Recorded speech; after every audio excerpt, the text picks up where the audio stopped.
This is the Ryder and Lisa replay. Brought to you by Southtown Hyundai. Check out the Southtown Hyundai Advantage at southtownhyundai.ca. It's time for Overrated, Underrated with Ryder and Lisa. Today is National M&M Day, and it got me thinking. Underrated. Almond M&Ms, peanut M&Ms, all of them except for regular M&Ms. I was eating peanut M&Ms when I went to see Jungle Cruise in theaters, and I was like, this movie isn't good, but the snack is. So the entire experience was A-okay. You got to put them in your popcorn. Yeah. Underrated. All of the M&Ms except for the regular M&Ms. Interesting fact. For a long time, they didn't even have red M&Ms. Those were implemented years later. Why? I don't know. I didn't look too much into it. I just saw the headline. Cool. I'm going with underrated, and it's when you wake up in the middle of the night, whatever snack you're eating is underrated in that time. Why does food taste so good at 1 a.m. when you're letting the dog out to have some diarrhea? What did you eat? I had a piece of handheld pumpkin pie with whipped cream. I thought you were going to say ham. I was like, that is sad. I would have ate ham if there was accessible mustard? ham. Hell yeah. Some stirred I probably on that. would have done that before the pumpkin pie. I would have had like a 2-course meal. Yeah. But yeah, no, pie, held it in my hand. Some of it fell on the ground. I picked it up and ate it. I didn't care because it tasted so good. Every single night growing up, around 2 a.m., my dad would get up. We could hear him in the kitchen because he's a big dude. Like, he'd stomp around. And when I say big, I mean he's like 7 feet tall. And he would go in the kitchen and just eat dad's cookies, like literally that brand. And he said that was the best time of day to be eating those peaceful. cookies. Nobody's like, can I have a cookie? I bet he would crush like 10 too. Yeah. No judgment. No one's watching you. I don't blame him. I used to wake up in the middle of the night when I was like in high school, junior high, and I'd go and open a 2-liter Coke and just go hammer on it. Oh, it burns so good. And then I'd go back to bed. Like, I'm surprised I have teeth. Anyway, last night I realized the best time to have a snack is at 1 a.m. It's like there's nothing else in the world that matters at that time, right? You just want to get back to bed, but you're like, I could snack. Damn, handheld pumpkin pie. Play 107. Time for a little complaint corner. We used to call the segment Vents Day because you would vent on a Wednesday. So if you would like to vent, it is Wednesday. This all makes sense. I was at a red light and there was a car in front of me and he wouldn't turn right. You know what I mean? When there's a perfect opportunity to turn and they're just waiting. It takes everything for me to not just rip around them and go. But it was one of those lights where you're not allowed to turn right on a red, wasn't Yeah, it? you can at 4:30 a.m. Okay. Is that not true? That's not true if you're a police officer, but I get it. Okay, I'll do a real complaint. Nobody eats popcorn anymore, and it really bugs me. I'm the only one that ever wants popcorn. You can't make a full thing of popcorn for yourself. You never finish it. Nobody's ever interested in eating popcorn with me. You do weird things with your popcorn. You don't like butter. You do like chocolate in it. You mess around with like the gross seasoning sometimes. When other people make it, there's way too much butter. It's just soggy. That's what I'm looking for. I would eat soggy popcorn. Look at any old movie. Everyone's constantly eating popcorn in it. Yeah, it's true. It's not as popular of a snack anymore. What took over? Hot dogs?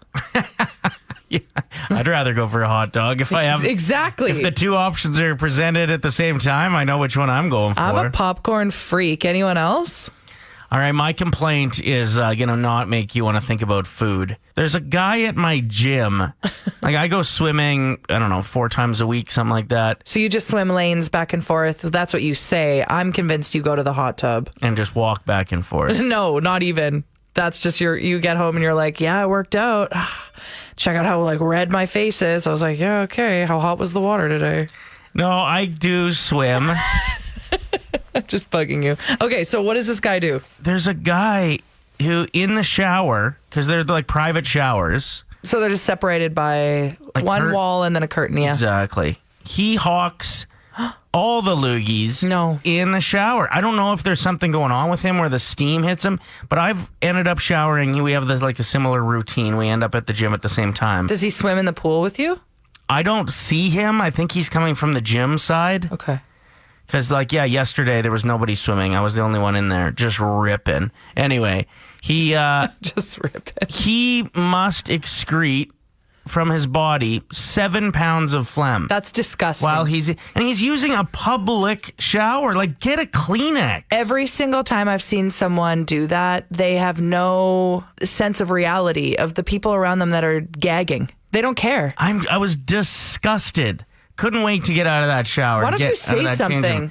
Yeah, like, are you okay? Get in a fight in the shower room. Just a naked, wet fight. Just throwing haymakers from the side, slapping privates by accident. Yeah, it would be pretty intense. Hey, look at everyone on the text line saying that they also love popcorn. Sean said, I've ordered movie popcorn from the theater off Skip the Dishes before. We can't go from Hawk and Loogies back to popcorn. We can't make the transition back. Sorry.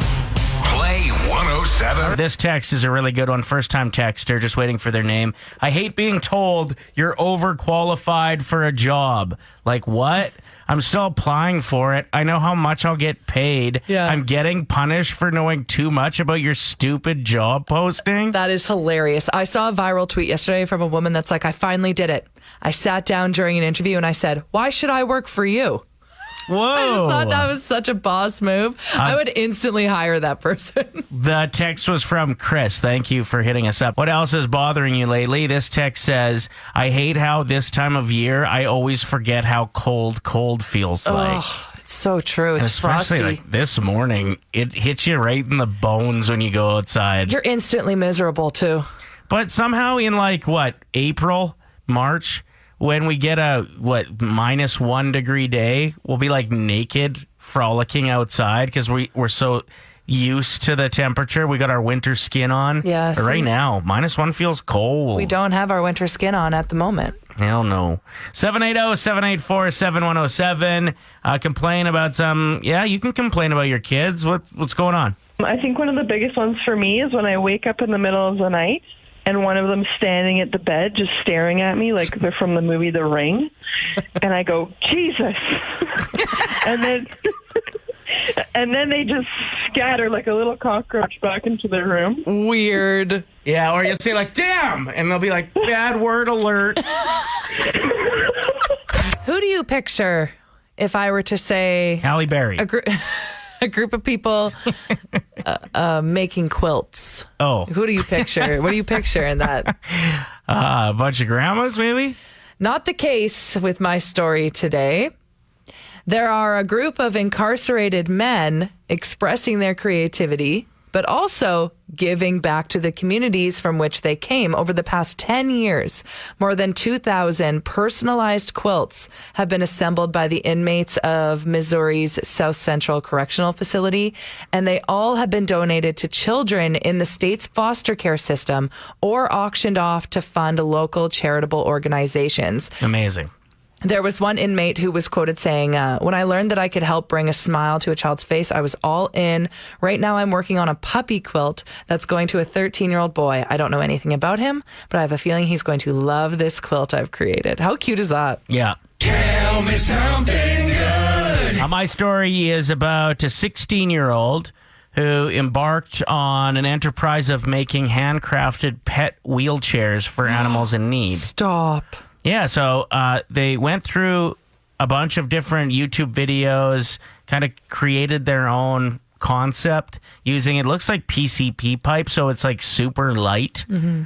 And it doesn't look like very expensive stuff, but it looks really effective. So that's the thing, is like it's easy to fix if it breaks. It's cheap. It travels cheap. So for about $300, you can get your pet a wheelchair from this company, Wheelie's Dog and Cat Wheelchairs, whereas it would normally cost you well over $1,000 to get one from a medical center or a vet. I saw a dog with a wheelchair the other day across the street, and I just started sobbing uncontrollably, like out loud, audibly. The owner got that dog out of there ASAP. Well, it stressed the dog out, then it fell off the wheelchair. It was terrible noises. So sad. No, it doesn't have to be sad.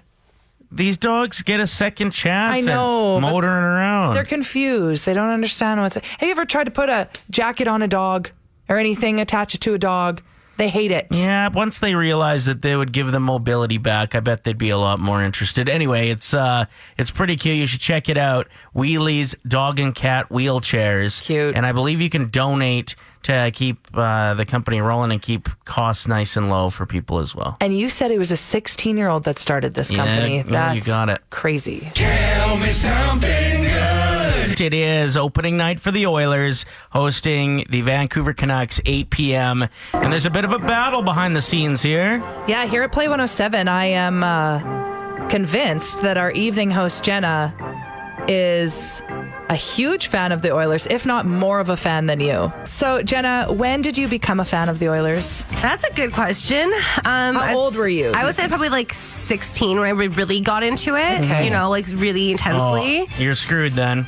Because if any of these trivia questions go back before then, you won't know nothing. Well, you're old, and like that's just, you have an advantage there. I'll give you that. Okay, so I have 10 questions. Are you ready? Game on. All right. Question number 1. What year, Jenna, Oh, boy. did the Edmonton Oilers join the NHL? 1979. That is correct. It's because she's wearing a jersey with 79 on the... No. Yes. Ryder, who was the Oilers' very first NHL draft pick? Whew, Wayne Gretzky. That is incorrect. Jenna, can you steal that? Kevin Lowe. That is correct. Oh, I love this. No, this is garbage. Jenna, who did the Oilers defeat to win their first Stanley Cup championship? New York Islanders. That is correct. Can you see her screen? No, I can't.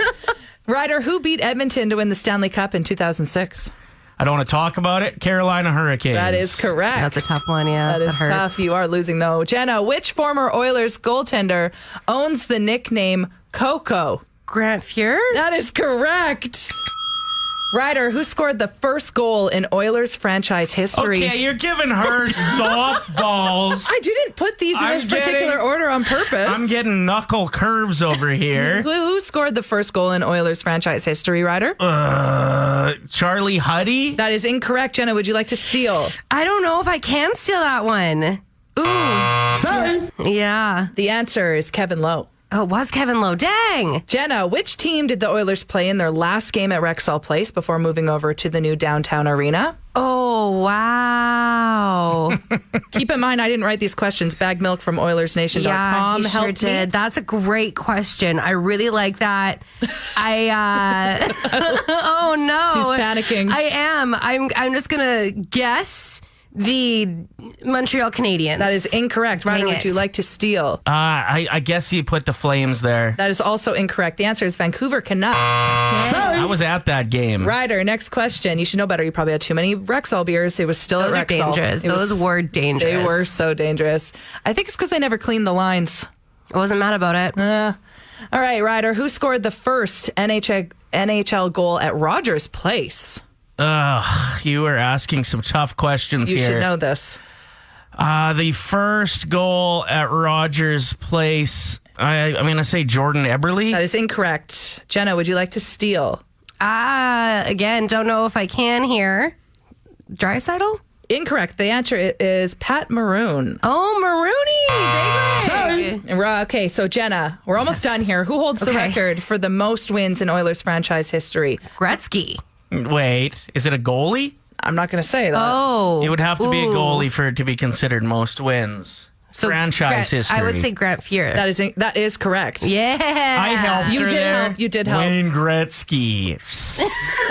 Okay, well, you know what? Just your mind just goes there. Okay, right? Ryder, I'd just like to let you know that you have gotten one question right so Yeah. far, and Jenna has gotten That's because 5. you're like, hey, what's the assistant coach's blood type from 86 for me? And you're asking Jenna who wears 97. Which current Oiler Ryder won a Memorial Cup with the Kelowna Rockets? Leon Draisaitl. That is correct. Good job.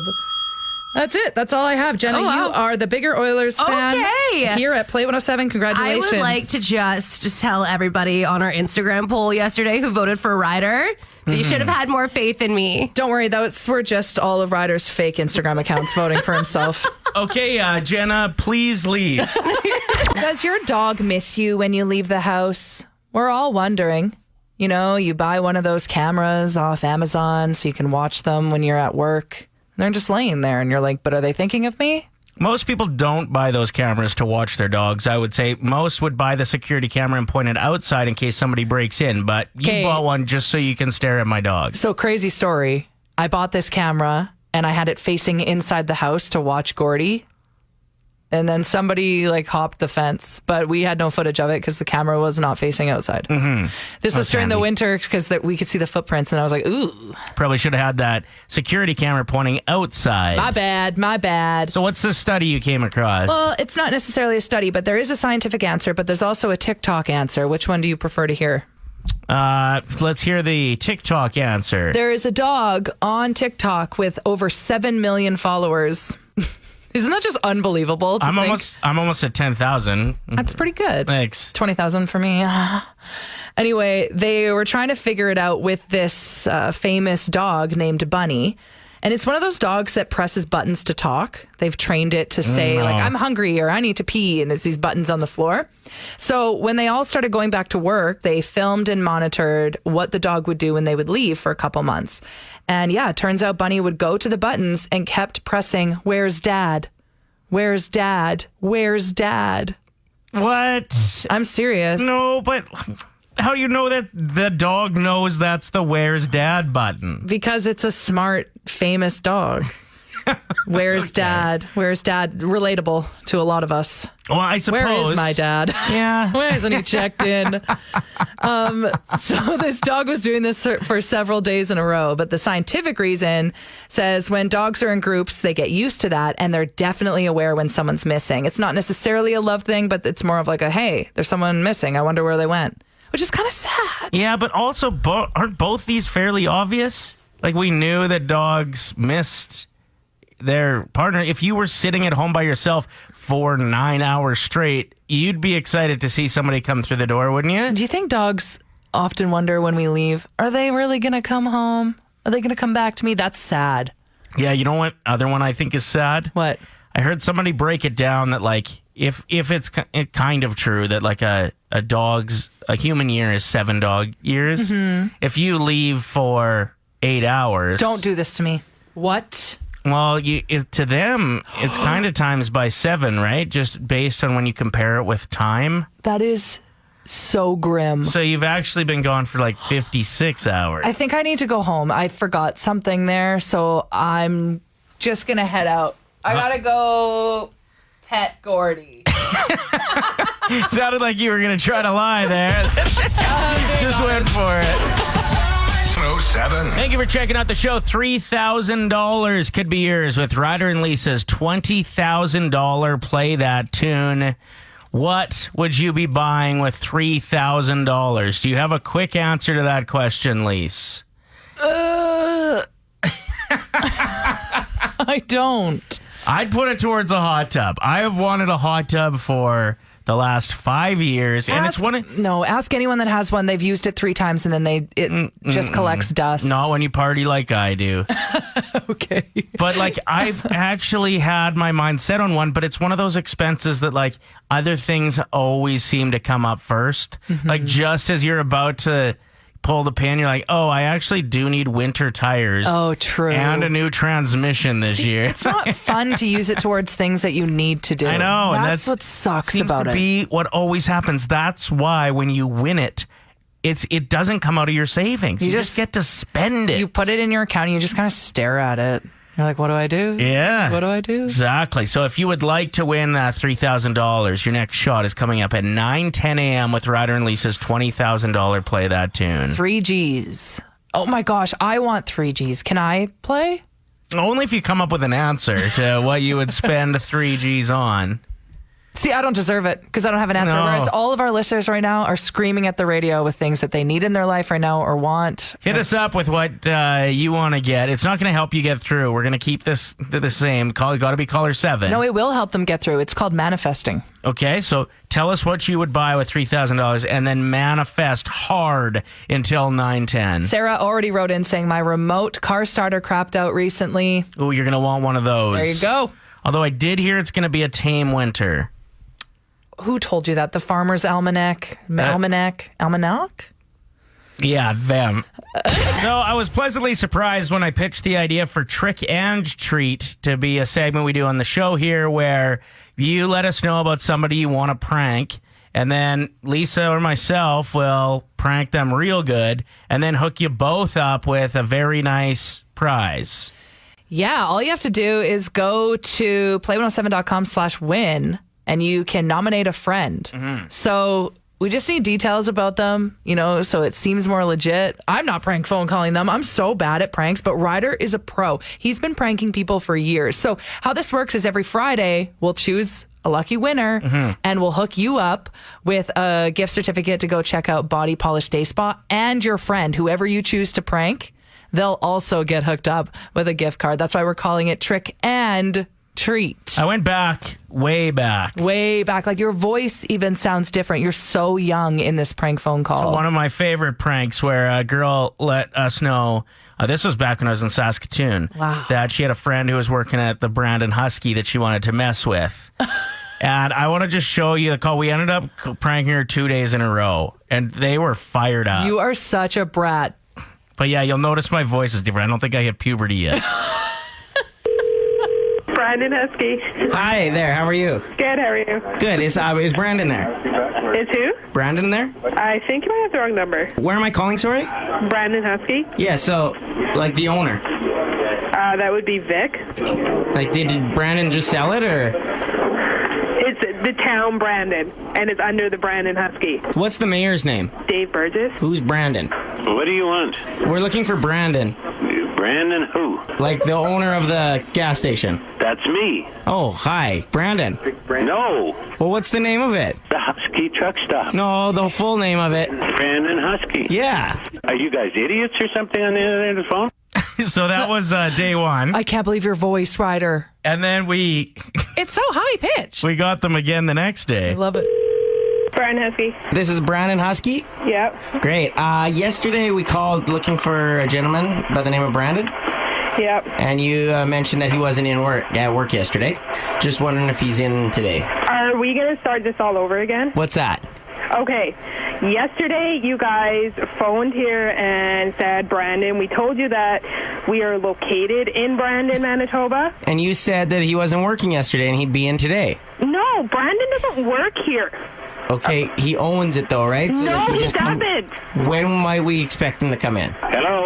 Hey, who's this? Would you quit phoning us? We will call phone busters. I'll have you reported to the police department for harassing us. Sir, what's the problem here? We're just looking for our friend. You're an idiot. Yeah, don't call me that, Brandon. You said he'd be in today. Anyway, there it is. Our prank phone calls to Brandon. So that's what we'll kind of do with one of your friends. Something along those lines. Something like that, And the more details you can give us. Like what car they drive. We can pretend we saw them. We're cops. Exactly. We're cops and we saw them on their phone on the Yellowhead. Like it doesn't matter. We just want to try and mess with them and we'll hook you up. Trick and treat every Friday on our show. I do believe impersonating a police officer is legal. We can get around it, probably. Okay. Get at us with your nominations. That starts this week. Play107.com/win is where you can sign up. Play 107, it's Ryder and Lisa. The 90s at 9 is shaking down. Do you remember the deodorant from the 90s? I never wore deodorant in the 90s. I was the stinky kid in school. Nobody's surprised by that. I would just wear Hawaiian ginger from Walmart and I would just spray my entire body with that. Because No, I'm just I was kidding. just thinking back to like guys' deodorant anyway. I don't know about girls. But did you ever have... The spray? No, the deodorant that had like all the little holes in the top and you'd turn the thing and it would like ooze out clear, almost like gelatin. Yeah, it was like a blue see-through gel. And it was so cold to put on your armpits. First thing in the morning. I haven't seen that kind of deodorant in years. Has everybody just realized that was a trash experience and we didn't want to be a part of it? Mm-hmm. All right, good. Yep. We're talking about terrible deodorants from the past. Rachel suggested the spray one being the worst, as it used to just fill the lungs right up.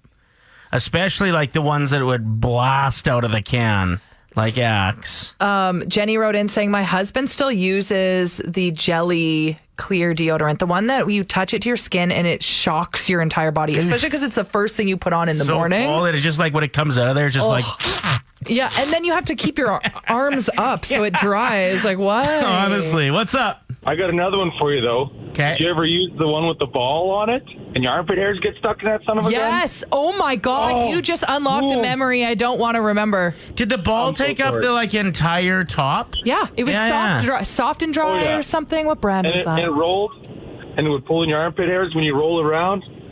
Oh, that's the worst ever. I never had that problem because I shaved my armpits. No, Ryder didn't go through puberty till he was 25. Hey. Ryder and Lisa. Brought to you by Southtown Hyundai. Play 107.